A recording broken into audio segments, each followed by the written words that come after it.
Hello, मेरा नाम है अभिषेक और स्वागत करता हूं एक बार फिर आपके प्यारे इस चैनल JR कॉलेज में, जो कि प्यारा सा डेडिकेटेड चैनल है हमारे सिर्फ और सिर्फ कॉलेज के बच्चों के लिए। जैसा कि आपको पता है कि मैं आप लोग को 11th की बायोलॉजी पढ़ा रहा हूं, ठीक है। और हम लोग ने सेकंड लेसन स्टार्ट किया हुआ है हमारा, जिसका नाम क्या है, that is systematics of living organism. सही है। इसमें हम लोग ने ऑलरेडी तीन लेक्चर्स पढ़ रखे हैं और ये हमारा लेक्चर नंबर 4 है।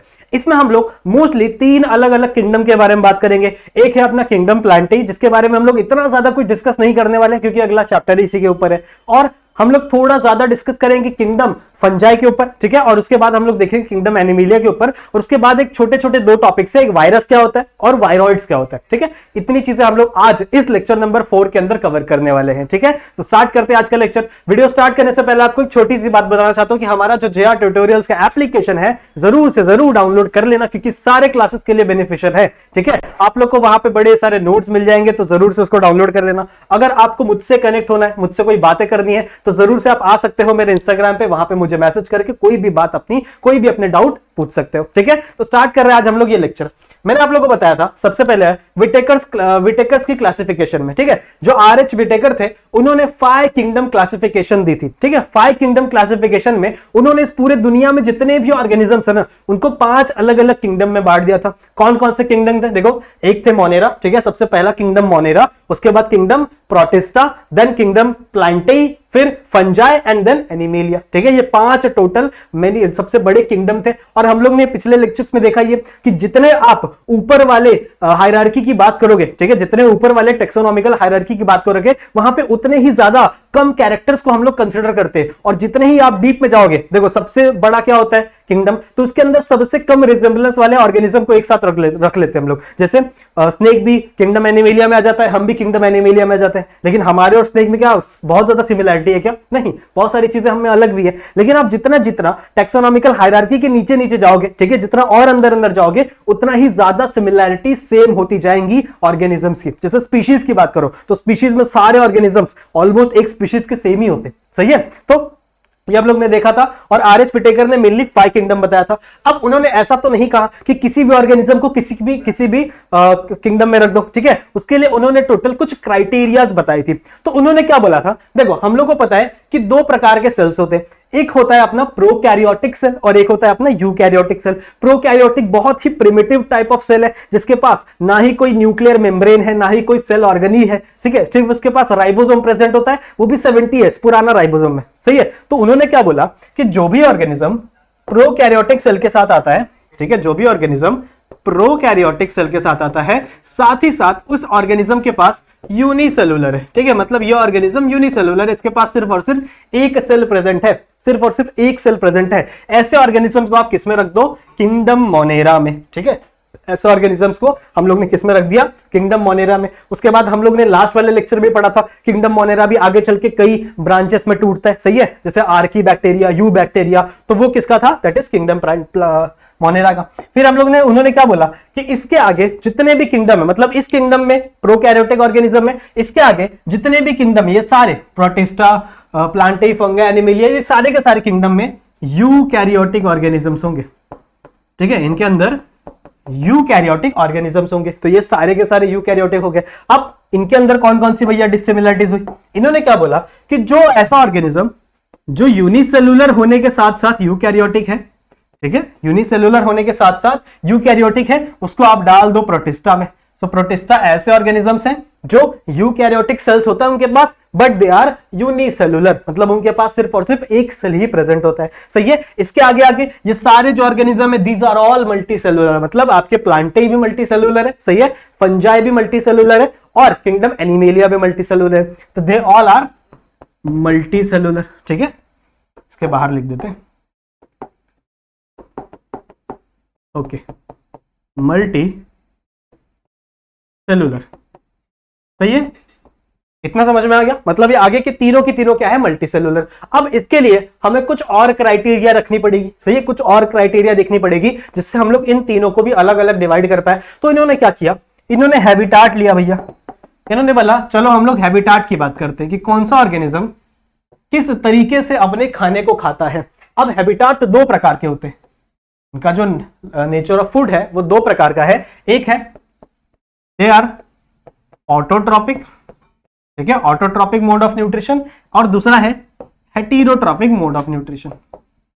समझ में आ रहा है? ठीक है, एक है ऑटोट्रॉपिक मोड ऑफ न्यूट्रिशन और दूसरा क्या था, हेटेरोट्रॉपिक मोड ऑफ न्यूट्रिशन। तो आर.एच. विटेकर ने क्या बोला कि ऐसे ऑर्गेनिजम्स, ठीक है ध्यान से सुनो, ऐसे ऑर्गेनिजम्स जो यूकैरियोटिक सेल फॉलो करते हैं, ठीक है, जो मल्टी सेलुलर है, साथ ही साथ जो ऑटोट्रॉपिक है, ठीक है, जो क्या है, ऑटोट्रॉपिक है, उनको डाल दो एक बड़ी सी किंगडम में जिसको हम कहते हैं दैट इज किंगडम प्लांटी। ठीक है, तो प्लांटी के जितने भी ऑर्गेनिजम्स होंगे वो जनरली ऑटोट्रॉप्स होंगे, मतलब वो खुद का खाना खुद प्रिपेयर करेंगे। सही है, उसके बाद they are all multicellular, सारे के सारे मल्टी सेलुलर देखने के लिए मिलेंगे, और उनके जो सेल्स होंगे वो क्या होंगे, यूकैरियोटिक होंगे। अब बात हुई किसके बीच में, इस फंजाई और इस एनिमेलिया के बीच में। अब ये दोनों हेटेरोट्रॉपिक मोड ऑफ न्यूट्रिशन दिखाते हैं। सही है, तो इसके अंदर भी हम लोग को डिवीजन करना पड़ेगा आगे चल के। अब हेटेरोट्रॉपिक मोड ऑफ न्यूट्रिशन भी दो प्रकार का है, एक है होलोजोइक मोड ऑफ न्यूट्रिशन और एक है सैप्रोफिटिक मोड ऑफ न्यूट्रिशन। ठीक है, एक है होलोजोइक मोड ऑफ न्यूट्रिशन और एक है सैप्रोफिटिक मोड ऑफ न्यूट्रिशन। अब देखो हेटेरोट्रॉपिक में हम लोग क्या कर रहे हैं, मोस्टली दूसरे का खाना उठा के खा रहे हैं। सही है, हम खुद का खाना नहीं बना रहे हैं, हम दूसरे का खाना लेके खा रहे हैं। अब इसके भी दो तरीके हैं, एक ऐसा तरीका है कि आप किसी का भी खाना लो, ठीक है, उसको अपने बॉडी के अंदर डालो और इंटरनली डाइजेशन करो, जैसे हम लोग करते हैं ना, हम जितने भी एनिमल्स हैं उन सबका डाइजेशन क्या होता है, इंटरनल होता है। ठीक है, जो भी इंटरनल डाइजेशन करता है बच्चों, उन्हें हम लोग कहते हैं होलोजोइक मोड ऑफ न्यूट्रिशन। ठीक है, होलोजोइक मोड ऑफ न्यूट्रिशन में हमेशा इंटरनल डाइजेशन होता है। और जो सैप्रोफिटिक मोड ऑफ न्यूट्रिशन है उसके अंदर क्या होता है पता है, कुछ ऑर्गेनिजम्स क्या करते हैं, अपने जितने भी डाइजेस्टिव जूस है उसको किसी दूसरे फूड मॉलिक्यूल पे डालेंगे, बाहर डालेंगे, ठीक है, एक्सटर्नली उस चीज को डाइजेस्ट करेंगे और बाद में जो सूप जैसा स्ट्रक्चर बनेगा ना उसको इनटेक कर लेंगे। समझ में आ रही बात? ऐसे मोड ऑफ न्यूट्रिशन को हम लोग क्या बोल रहे हैं, सैप्रोफिटिक मोड ऑफ न्यूट्रिशन। ठीक है, तो आर.एच. विटेकर ने क्या बोला कि ऐसे ऑर्गेनिजम्स जो होलोजोइक मोड ऑफ न्यूट्रिशन दिखा रहे हैं उनको आप डाल दो किंगडम एनिमेलिया में।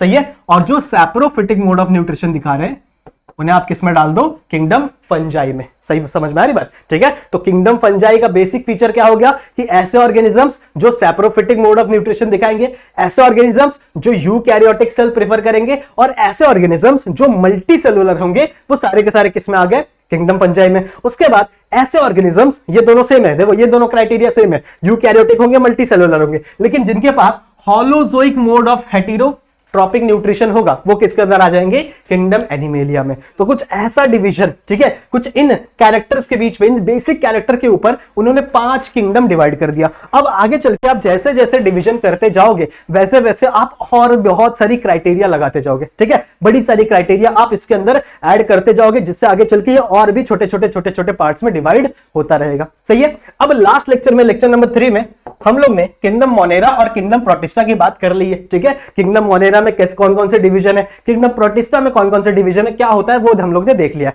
आज हम लोग को मेनली इन 3 फाइलम्स को खत्म करना है, एक प्लांटी, एक फंजाई और एक एनिमेलिया। सही है, और इन दोनों को तो हम लोग को इतना डिटेल में पढ़ना भी नहीं है इस लेसन में। क्यों? क्योंकि इन दोनों के ऊपर एक सेपरेट लेसन बना हुआ है। सही है, इसका जो लेसन नंबर 3 है वही अपना किंगडम प्लांटी और लेसन नंबर 4 किंगडम एनिमेलिया। सही है, तो लेसन नंबर 3 और लेसन नंबर 4 जो है वो लेसन नंबर 2 के ही पार्ट है, ऐसा हम लोग बोल सकते हैं। सही है, तो सबसे पहले हम लोग देख लेते हैं थोड़ा सा इंट्रोडक्शन किंगडम प्लांटी के बारे में कि आखिरकार किंगडम प्लांटी होता क्या है। तो इतना अभी तक आप लोग ने जितनी मेरी बातें सुनी है उसके हिसाब से आपको क्या क्या समझ में आया किंगडम प्लांटी के बारे में। ऐसे ऑर्गेनिजम्स जो मल्टी सेलुलर है, ठीक है, ऐसे ऑर्गेनिजम्स जो मल्टी सेलुलर है। सही है, फिर ऐसे ऑर्गेनिजम्स जिनके पास यूकैरियोटिक सेल है। यूकैरियोटिक सेल मतलब क्या, सबसे एडवांस फॉर्म ऑफ सेल, ऐसे सेल्स जिनके पास और भी बड़े सारे सेल ऑर्गेनली प्रेजेंट होंगे। इनके पास जो राइबोसोम प्रेजेंट होगा बच्चों वो ATS टाइप का राइबोसोम होगा, एडवांस वाला राइबोसोम है। सही है, और they have autotrophic mode of nutrition. ठीक है, वो ऑटोट्रॉपिक मोड ऑफ न्यूट्रिशन करते हैं। अब ऑटोट्रॉपिक मोड ऑफ न्यूट्रिशन मैंने आप लोगों को बताया कि जो खुद का खाना खुद प्रिपेयर करे। ठीक है, अब बड़े सारे तरीके हो सकते हैं, या तो आप सनलाइट से प्रिपेयर कर लो या तो आप किसी केमिकल से प्रिपेयर कर लो। सही है, तो ऑटोट्रॉपिक मोड ऑफ न्यूट्रिशन मतलब क्या, खुद का खाना भैया खुद बनाएंगे, किसी और पे हम डिपेंड नहीं रहेंगे। अब these are all the general characteristics of the kingdom Plantae. सही है, ये किंगडम प्लांटी के कुछ जनरल कैरेक्टरिस्टिक्स है, लेकिन ऐसा नहीं है कि किंगडम प्लांटी में जितने भी ऑर्गेनिजम्स है ना सब ये फॉलो करेंगे। ठीक है, सब ये फॉलो करेंगे ऐसा नहीं है। कुछ ऑर्गेनिजम्स मैं बताता हूं आप लोग को, कुछ ऑर्गेनिजम्स ऐसे भी हैं किंगडम प्लांटी में जो यूनिसेलुलर है, जैसे क्लेमाडोमोनास नाम का एक छोटा सा, बहुत छोटा सा ऑर्गेनिज्म है। ठीक है, जिससे साइंटिस्ट भी कंफ्यूज रहते हैं कि इसको प्रोटिस्टा में डाला जाए, किंगडम प्लांटी में डाला जाए, बट उसके बाद जनरली उसके पास फोटोसिंथेसिस करता है वो, उसके पास हम लोग बोल सकते हैं क्लोरोफिल है, सही है, इसीलिए उसको हम लोग किंगडम प्लांटेई में मोस्टली रखते हैं। दे आर यूनिसेलुलर, सही है। तो कुछ एक्सेप्शन भी इसके प्रेजेंट होंगे, सही है। कुछ ऐसे भी हम लोग को सेल मिलते हैं जो हेटेरोट्रॉपिक मोड ऑफ न्यूट्रिशन दिखाते हैं, जैसे हम लोग ने सुना है वीनस फ्लाई ट्रैप, ठीक है। वीनस फ्लाई ट्रैप का आप लोग ने नाम सुना होगा कहीं पे। एक ऐसा पेड़ होता है, फिर बहुत ही सुंदर सा पेड़ होता है, ऐसा बहुत ही सुंदर सा दिखने वाला पेड़ होता है, और उसके अंदर से बहुत अच्छी अरोमा आती है, बहुत अच्छी सुगंध आती है। तो जब एक पेड़ है, उस पर कोई भी मक्खी या फिर कोई भी बी आके उस पेड़ पे उसके ऊपर बैठेगी ना, वो सीधा ऐसे अपने जितने भी साइड हो ऐसे बंद कर लेगा, और फिर वो उस मक्खी को, उस चीज को डाइजेस्ट कर लेता है। समझ में आ रही बात? तो कुछ कुछ किंगडम प्लांटेई में हेटेरोट्रॉपिक मोड ऑफ न्यूट्रिशन भी दिखाते हैं। समझ में आ रही बात? कुछ कुछ हेटेरोट्रॉपिक मोड ऑफ न्यूट्रिशन भी दिखाते हैं, बट अगर मैं ओवरऑल पूरे फाइलम की बात करूं तो ओवरऑल फाइलम में ऑटोट्रॉपिक मोड ऑफ न्यूट्रिशन है। सही है, इतना समझ में आ गया। अब ये जो आपके किंगडम प्लांटेई है, ये मोस्टली आगे चल के दो सब किंगडम में डिवाइड हुए, ठीक है। आपका जो किंगडम प्लांटेई है वो आगे चल के दो सब किंगडम में डिवाइड हुए हैं, सब किंगडम। अब ये किस बेसिस पे डिवीजन हुआ है? ये किस बेसिस पे डिवीजन हुआ बच्चों? ये डिवाइड हुआ है सीड के बेसिस पे, ठीक है। ये किसके हुआ है? सीड के बेसिस पे। सीड पता है हम लोग को, ठीक है, हम लोग को सीड पता है। तो जिन भी ऑर्गेनिजम्स में सीड प्रेजेंट होगा उन्हें हम लोग कहेंगे फेनेरोगैम्स, ठीक है। Seed bearing organisms, seed bearing plant, ऐसा हम लोग बोल सकते हैं, सीड बियरिंग प्लांट्स, इसे हम लोग क्या कहेंगे?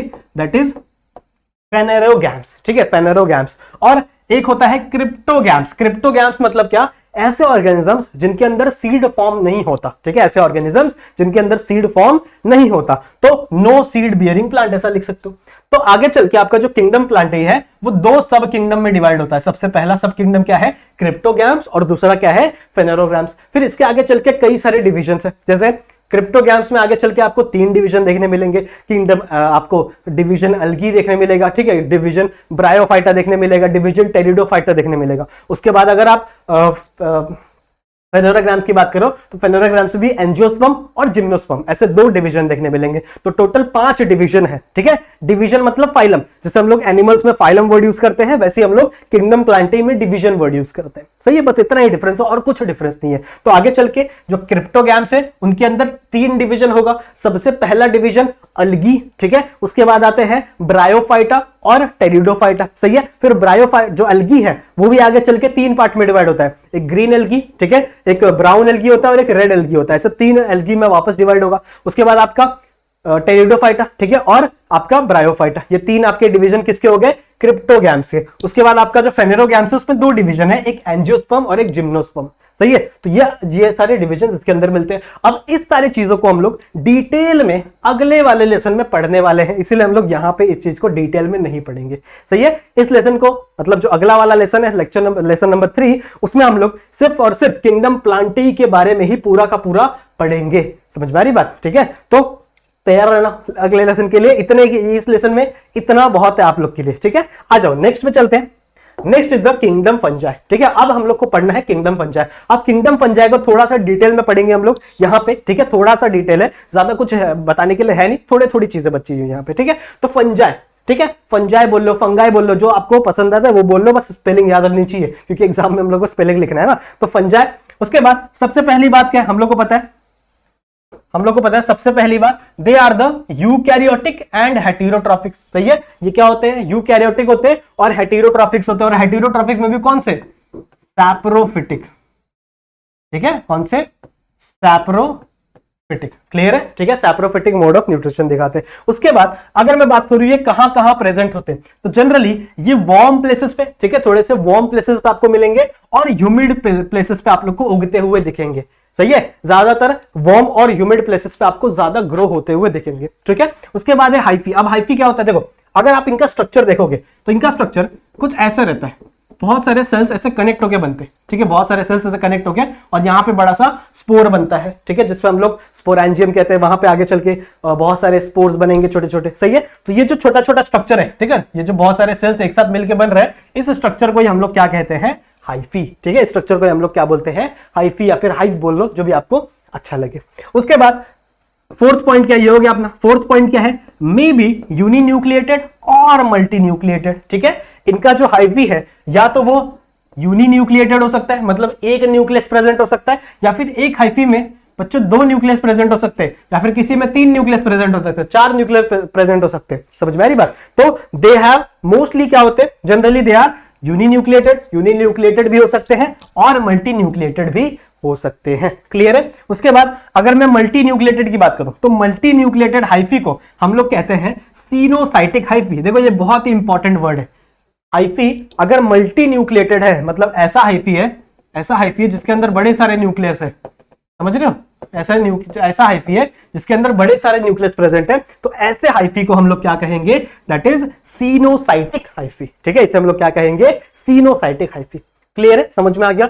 आ जाओ नेक्स्ट पे। इनकी जो सेल वॉल है बच्चों वो काइटिन से बनी है। Chitin is a very strong material. ठीक है, काइटिन बहुत स्ट्रॉन्ग मटेरियल होता है और इनकी सेल वॉल किससे बनी है बच्चों, काइटिन से बनी हुई सेल वॉल है। उसके बाद नेक्स्ट है दे आर मोस्टली सैप्रोफिटिक। मैंने अभी आप लोगों को बताया ना, दे आर मोस्टली सैप्रोफिटिक। ठीक है, तो ज्यादातर ये सैप्रोफिटिक मोड ऑफ न्यूट्रिशन आप लोग को दिखाएंगे। यहां तक समझा? अब बात कर ले थोड़ा सा इनको रिप्रोडक्शन की। इनका रिप्रोडक्शन कैसे होता है? देखो मेनली एसेक्सुअल रिप्रोडक्शन दिखाते हैं ये। ठीक है, ज्यादातर ये एसेक्सुअल रिप्रोडक्शन दिखाते हैं। और एसेक्सुअल में भी कौन कौन सा, देखो यहाँ पे मैंने कुछ चीजें लिखी हुई है। या तो ये फ्रेगमेंटेशन दिखा देंगे, सही है, या तो ये कुछ इसमें से फिजन दिखा देंगे और कुछ इसमें से बडिंग भी शो करते हैं। समझ में आई बात? तो ये चीजें आप लोग ने बचपन से पढ़ी हुई है। ठीक है, फ्रेगमेंटेशन क्या होता है, जब एक बड़ी बॉडी छोटे छोटे फ्रेगमेंट्स में टूट कर डिवाइड हो जाती है तो उसे हम लोग क्या बोलते हैं, फ्रेगमेंटेशन। ठीक है, फिर अगर एक फिजन मतलब क्या होता है, एक सेल आगे चल के 2 सेल में डिवाइड होगा। अब वो बाइनरी फिजन हो सकता है, बाइनरी फिजन होगा तो वो 2 पार्ट में डिवाइड होगा। अगर मल्टीपल फिजन होगा तो बड़े सारे पार्ट में डिवाइड होगा। सही है, ये हो सकता है। उसके बाद बडिंग मतलब क्या होता है, एक ऑर्गेनिज्म है उस पर छोटा सा बड निकल जाएगा। सही है, अब वो जो बड निकला हुआ ऑर्गेनिज्म है, ठीक है, जो बड निकला हुआ छोटा सा ऑर्गेनिज्म है, वो क्या करेगा, पेरेंट बॉडी के अंदर से न्यूट्रिशन लेते रहेगा, न्यूट्रिशन वहां से खींचते रहेगा। ठीक है, और जैसे ही वो जिस टाइम पे मैच्योर हो जाएगा वो उस बॉडी से डिटैच हो जाएगा और अपनी एक फ्रेश लिविंग करेगा। ठीक है, अपना एक फ्रेश ऑर्गेनिज्म बन जाएगा। समझ में आ रही बात? ठीक है, तो ये हो गया अपना बडिंग। क्लियर है? अगर कुछ इसमें से यूजफुल होते हैं हमारे लिए और कुछ बच्चों बहुत ही खराब भी हो जाते हैं। जैसे मशरूम, देखो मशरूम को तो हम लोग खाते हैं, आप लोग ने भी खाया होगा, मैं भी खाता हूं। ठीक है, तो मशरूम्स को हम लोग मोस्टली खाते हैं। फिर ईस्ट हम लोग बहुत सारे प्रोडक्ट में डालते हैं। जैसे घर पे हम लोग इडली विडली बनाते हैं। ठीक है, तो इडली के अंदर हम लोग ईस्ट डालते हैं जिससे वो बहुत ही अच्छा फ्लफी आता है। फिर हम लोग ये बहुत सारे खमन बनाते हैं। ठीक है, तो उसके अंदर भी ईस्ट डालते हैं। फिर पेनिसिलियम, ठीक है, Penicillium it is a antibiotic. सही है, ये एंटीबायोटिक है बच्चों, दवा में हेल्प होती है, दवा में इसको यूज करते हैं। ठीक है, तो these are some of the useful example. एक एग्जांपल है दैट इज प्यूसिनिया। ठीक है, प्यूसिनिया एक बहुत ही खराब हम लोग बोल सकते हैं फंगस है जिससे हमको इन्फेक्शन हो सकता है, हमको बहुत सारी डिजीजेस कॉज हो सकती है। So it is a very harmful fungus. Clear है? समझ में आ गया? अब इसका जो हम लोग को डिवीजन पढ़ना है, टोटल 4 डिवीजन है। ठीक है, टोटल 4 प्रकार के डिवीजन है और इसका जो डिवीजन है ना बच्चों, ये इसके साइज के या फिर इसके स्ट्रक्चर के बेसिस पे हुआ है। ठीक है, इसके साइज या फिर इसके स्ट्रक्चर के बेसिस पे क्या कर दिया गया है बच्चों, इसको डिवाइड कर दिया गया है। तो आ जाओ पढ़ते हैं। सबसे पहला जो डिवीजन है दैट इज फाइसोमाइसिट्स। ठीक है, सबसे पहला है दैट इज फाइसोमाइसिट्स। अब फाइसोमाइसिट्स को हम लोग अल्गिल फंगाई भी कहते हैं। अल्गिल फंगाई मतलब ये थोड़ा सा अलगी जैसा दिखता है। ठीक है, अलगी जैसा दिखता है थोड़ा सा ये फंगाई। उसके बाद इसका जो हाइफी है, ठीक है, इसका जो हाइफी है वो जनरली किसका बना हुआ रहता है, उसे हम लोग क्या बोलते हैं, दैट इज माइसीलियम। ठीक है, इसे हम लोग क्या बोलते हैं, माइसीलियम। माइसीलियम का बना है और इस हाइफी को हम लोग क्या बोलते हैं, दैट इज एसेप्टेट। ठीक है, एसेप्टेट सिनोसाइट हाइफी। अब एसेप्टेट का मतलब क्या, सिनोसाइट तो आप लोगों को पता है। ठीक है, सिनोसाइट मतलब क्या, जो मल्टी न्यूक्लिएटेड है, अभी बताया था ना मैंने आप लोग को। तो जो मल्टी न्यूक्लिएटेड हाइफी है दैट इज सिनोसाइटिक हाइफी। अगर एसेप्टेट की बात कर दो, एसेप्टेट मतलब जो बच्चों सिर्फ एक ही प्रेजेंट होगा, ऐसे जॉइन नहीं प्रेजेंट होगा। अगर ऐसे जॉइन प्रेजेंट होगा तो उसे हम लोग सेप्टेट कह देंगे, और अगर जॉइन नहीं प्रेजेंट होगा तो इसे हम लोग क्या कहेंगे, एसेप्टेट। तो एसेप्टेट मल्टी न्यूक्लिएटेड हाइफी। ठीक है, एसेप्टेड मल्टी न्यूक्लिएटेड, तो मल्टी न्यूक्लिएटेड है इसीलिए हम लोग ने वर्ड यूज किया सिनोसाइट। अभी बताया था ना मैंने आप लोग को, सही है, कहां पे बताया था, देखो को थोड़ा याद रखा करो। देखो मैंने आपको बताया था multinucleated hyphae called as coenocyte hyphae. ठीक है, तो यहाँ पे भी हाइफी जो है वो मल्टी न्यूक्लिएटेड है, यहाँ पे भी जो हाइफी है वो मल्टी न्यूक्लिएटेड है, but it is aseptic. Aseptic मतलब क्या, इसके छोटे छोटे डिवीजन नहीं है, ये एक बड़ा सा डिवीजन है, समझा। ठीक है, फिर नेक्स्ट क्या है, it is grow in the moist and dam places, ठीक है, जहां पे ठंडा जगह होता है, ठीक है, जहां पे थोड़ा पानी पानी लगा होता है, जहां पे थोड़ी छाव लगी होती है, जनरली वहीं पे ये उगते हैं। इनकी बात अगर मैं करूं फाइटोमाइसिट्स की, and they are generally decomposer, ठीक है, डिकम्पोजर मतलब अगर कोई डेड ऑर्गेनिज्म, डेड प्लांट या डेड एनिमल की बॉडी को डिकम्पोज करने के लिए, ठीक है, उनकी बॉडी को खत्म करने के लिए दे आर यूज्ड, ठीक है। इनके कुछ एग्जांपल है, दैट इज म्यूकर का, राइजोपस का, ठीक है, there are some example of that is phytomycetes. Next आ जाओ, नेक्स्ट पे चलो, ठीक है। नेक्स्ट इज एसोमाइसिट्स, ठीक है, एस्कोमाइसिट्स। इसका क्या है, they are the sac fungi. Sac fungi मतलब क्या, देखो ऐसा स्ट्रक्चर होगा, कुछ ऐसा स्ट्रक्चर होगा और बीच में ना बच्चों खाली जगह होती है, ये पेड़ जैसा दिख रहा होगा, पेड़ मत इमेजिन करो, ऐसा छोटा सा स्ट्रक्चर है और बीच बीच में ना ऐसा खाली खाली जगह प्रेजेंट है, ठीक है, that's why it is known as sac fungi. ये फंगाई तो है बट इसके अंदर खाली खाली स्पेस प्रेजेंट होती है और इसको हम लोग सैक बोलते हैं। They are mostly multinucleated, ठीक है, ज्यादातर ये क्या होते हैं, मल्टी न्यूक्लिएटेड होते हैं। उसके बाद इनकी जो हाइफी होती है, अगर इनकी हाइफी की बात करें तो इनकी हाइफी बच्चों ब्रांच होती है, मतलब एक ऐसा निकला होगा और यहां से एक ब्रांच निकली होगी, समझ में आ रही बात, यहां से ब्रांच निकली होगी। सो इनकी जो हाइफी है वो जनरली ब्रांचड होती है, साथ ही साथ सेप्टेट होती है। देखो सेप्टेट का मतलब मैंने बताया अलग अलग होगी, सही है। ए सेप्टेट मतलब जो अलग नहीं होती, यहां पर मैंने आप लोगों को बताया, ठीक है। ए सेप्टेट मतलब जो अलग नहीं होती, एक ही स्ट्रक्चर होगा, उसे हम लोग ए सेप्टेट कहेंगे। और सेप्टेट का मतलब क्या है, अलग अलग स्ट्रक्चर, ऐसा, ठीक है। तो ऐसी हाइफी प्रेजेंट होती है किसके अंदर, दैट इज एस्कोमाइसिट्स के अंदर। उसके बाद they are also decomposer, some of them are parasite, ठीक है, और इसमें से कुछ होते हैं अपने कॉप्रोफाइलस, ठीक है। इतनी चीजें समझ में आ गई और यहाँ पे कुछ एग्जांपल मैंने दिए हुए हैं, जैसे एस्परजिलस, ठीक है, एस्परजिलस नाइगर के बारे में हम लोग ने पढ़ा है बहुत ज्यादा। उसके बाद बहुत यूज होता है ना इसको फूड मटेरियल में, एस्परजिलस नाइगर बहुत यूज होता है। उसके बाद पेनिसिलियम, ठीक है, पेनिसिलियम हमारे दवा में यूज होता है, सही है। एंटीबायोटिक और ईस्ट, अभी मैंने आप लोगों को बताया हम खाने वाने में डालते हैं, खमन में डालते हैं ईस्ट, इडली में डालते हैं, जिससे बहुत ही अच्छा फ्लफीनेस आता है, सही है, केक में भी डाला जाता है। तो these are all the example of Ascomycetes. उसके बाद नेक्स्ट मैं बात करूं तो नेक्स्ट इज बेसिडियोमाइसिट्स, ठीक है, लास्ट मतलब थर्ड है हमारा बेसिडियोमाइसिस। इसको हम लोग क्लब फंगाई कहते हैं, ठीक है, इसका एक और नाम है that is club fungi. These are also branch and septate hyphae, same to same जैसा पिछला वाला था वैसे ही इसका भी ब्रांचड है, ठीक है, ब्रांचड होंगे और सेप्टेड हाइफे प्रेजेंट होंगे, कुछ ऐसा, समझ में आ रही बात, ठीक है, ब्रांचड और सेप्टेड हाइफे प्रेजेंट होंगे, समझ में आ रही बात, ठीक है। इनके मोस्टली एग्जांपल मैंने आप लोगों को दिया है मशरूम्स। मशरूम्स इसके अंदर आते हैं, बड़े बड़े स्ट्रक्चर होते हैं जो हम लोग खाते भी है, सही है, और इसको हम लोग क्या बोलते हैं, दैट इज एगैरिकस, ठीक है, एगैरिकस बोल सकते हैं। फिर एक है जीनोडर्मा, जी जीनोडर्मा, ये कुछ एग्जांपल्स है जो आप लोग लिख सकते हो। और हमारे उसके बाद लास्ट है दैट इज ड्यूटेरियोमाइसिस, ठीक है, ड्यूटेरियोमाइसिट्स। These are the imperfect fungi, ठीक है, इनका जो स्ट्रक्चर होता है बच्चों वो कुछ इम्परफेक्ट सा होता है, इमेजिन कर लो, अजीब सा स्ट्रक्चर होगा, ठीक है। These are also imperfect, they are only asexual reproduction, ठीक है, इनके अंदर सिर्फ और सिर्फ asexual reproduction होगा, ठीक है, इनके अंदर सिर्फ और सिर्फ asexual reproduction होगा, सेक्सुअल रिप्रोडक्शन कभी भी नहीं हो सकता, ठीक है, इनके अंदर सिर्फ और सिर्फ asexual reproduction होगा। And there are some example, देखो बहुत ही छोटा सा टॉपिक है, 2 लाइन हम लोग ने पढ़ा, ठीक है, 1 लाइन और आप टेक्स्ट बुक से देख के ऐड कर दो, 2-3 लाइन का टॉपिक है, इससे ज्यादा इसके ऊपर तो कभी क्वेश्चन बनेगा ही नहीं, मैं लिख के देता हूं, ठीक है, इसके ऊपर कभी क्वेश्चन नहीं बनेगा। एंड दैट इज अल्टरनेरिया और सीलो, क्या नाम है इसका, सीलोटेरिंचुम, ठीक है, ऐसा कुछ अजीब सा नाम है थोड़ा सा, ठीक है, समझ में आ गया। तो यहां पे हमारा जो फंगाई किंगडम है, ठीक है, किंगडम फंगाई है वो कंप्लीट हो गया है। ज्यादा आप लोग को नहीं पढ़ना है, जो पहले पहले के जो मेजर किंगडम फंगाई के फीचर्स है ना उसको थोड़ा सा ध्यान में रख लेना, सही है। कौन कौन से फीचर्स जो मैंने आप लोग को बताया, ये जो फीचर्स है, ठीक है, ये थोड़ा सा ध्यान में रख लेना। हाइफी मतलब क्या होता है, मल्टी न्यूक्लिएटेड, यूनि न्यूक्लिएटेड मतलब क्या होता है, सीनोसाइटिक हाइफी क्या होता है, इसके बारे में थोड़ा सा देख लेना। इसकी सेल वॉल किससे बनी है, काइटिन से बनी है, सही है, समझ में आ रही बात। सैप्रोफिटिक नेचर होता है, क्या क्या होता है, यूकैरियोटिक सेल होता है, हेटेरोट्रॉप्स होते हैं, और इनका जो सेल डिवीजन है, मतलब सॉरी इनका जो एसेक्सुअल रिप्रोडक्शन है वो कौन कौन से प्रोसेस से हो सकता है, तो फ्रेगमेंटेशन, फिजन एंड बडिंग, ठीक है। These are the some example, और एग्जांपल तो याद हो जाएगा, ईस्ट याद कर लो, पेनिसिलियम याद कर लो, मशरूम्स याद कर लो, ये सारे एग्जांपल हो जाएंगे ना याद आपके, सही है। अब आ जाओ हमारे नेक्स्ट और लास्ट फाइलम पे, दैट इज किंगडम एनिमेलिया, ठीक है, ये ऐसा किंगडम जिससे हम बिलोंग करते हैं, ये हमारा किंगडम है जहां पे हम रहते हैं, सही है। तो ऐसा कह सकते हो, थोड़ी अपनेपन से फीलिंग आ रही है, सही है, क्योंकि हमारा किंगडम है। अब अगर मैं किंगडम एनिमेलिया की बात करूं तो आर.एच. विटेकर के हिसाब से किंगडम एनिमेलिया के कुछ फीचर्स हैं।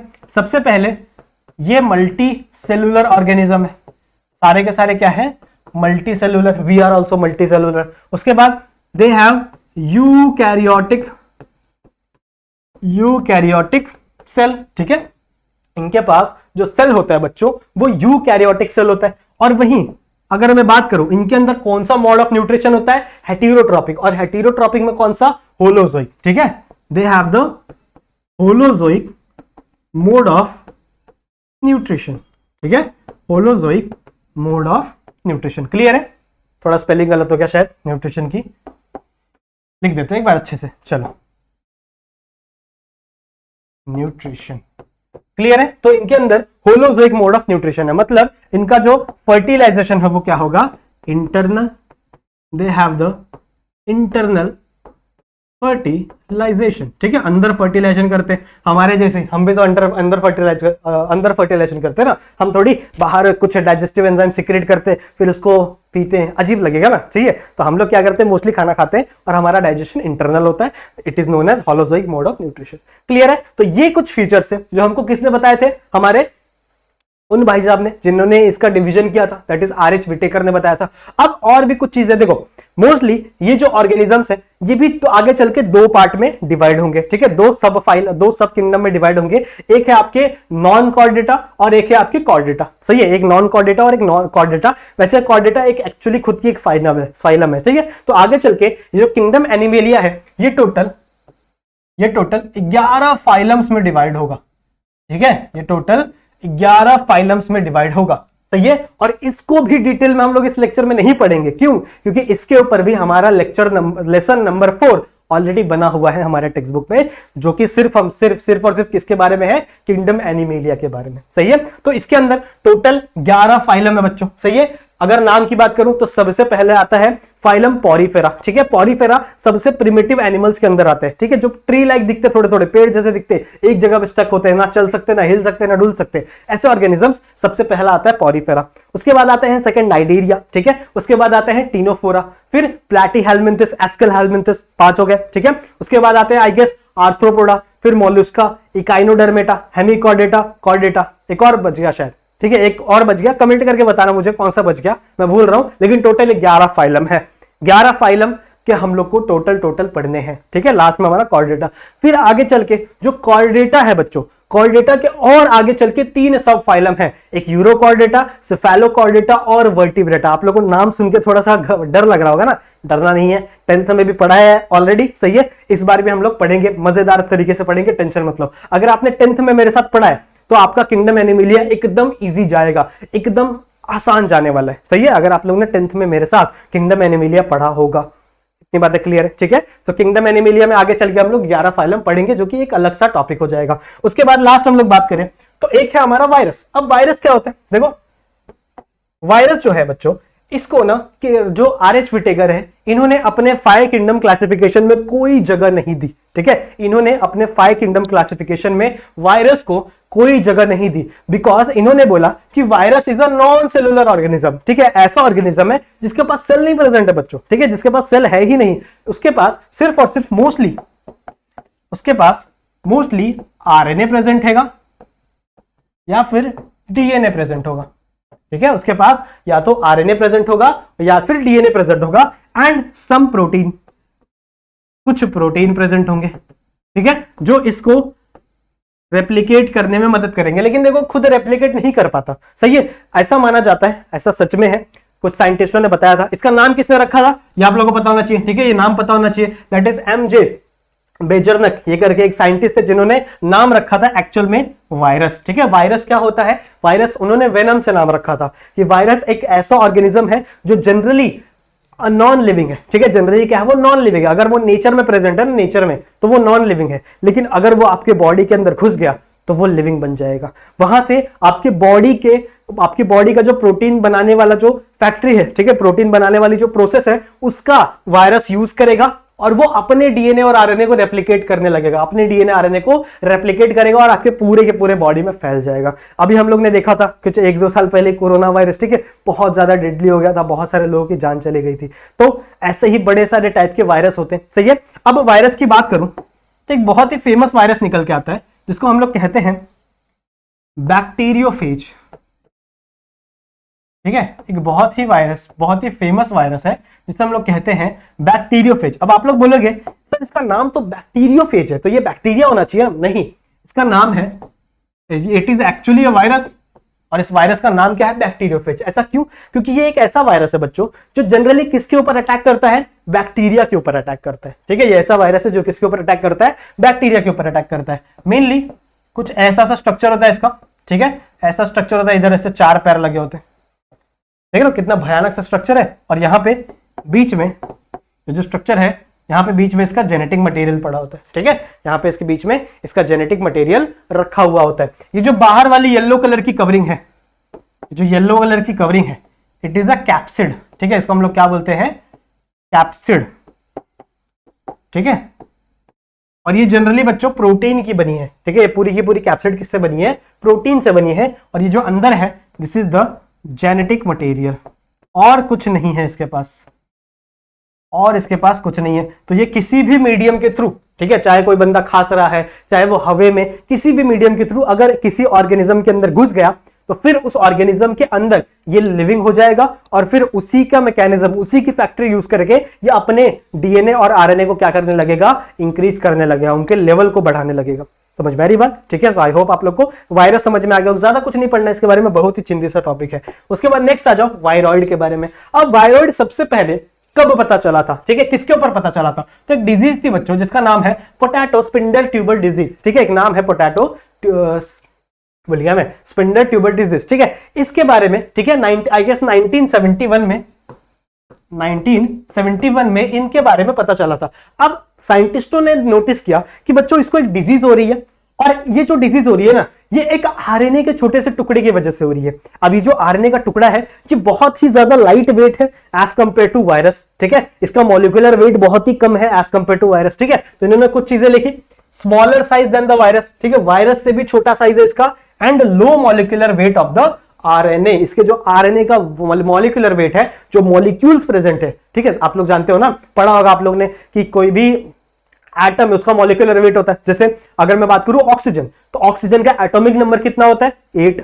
सही ना, ऑक्सीजन का एटॉमिक नंबर कितना होता है, 8। लेकिन अगर उसका एटॉमिक मास नंबर की बात करूं तो वो 16 पहुंच जाता है। सही है, तो मास क्या है, मतलब वो कितना उसका वेट है। समझ में आ रही बात? समझ में आ रही बात? जैसे कार्बन का एटॉमिक नंबर क्या है 6, लेकिन उसका एटॉमिक मास नंबर क्या है 12। तो वो जो एटॉमिक मास नंबर जब बहुत सारे एक एटम दो एटम के साथ मिलता है तो मॉलिक्यूल बनता है, तो वही मास आगे चल के कंबाइन होके मॉलिक्यूलर वेट बनाता है। सही है, वही मॉलिक्यूलर वेट बनाता है। तो इसका, इस आरएनए का जो मॉलिक्यूलर वेट था बच्चों, वो बहुत ही कम था वायरस के कंपैरिजन में। इसीलिए इस आरएनए को, स्टैंड को ही हम लोग वायरॉइड कहने लगे।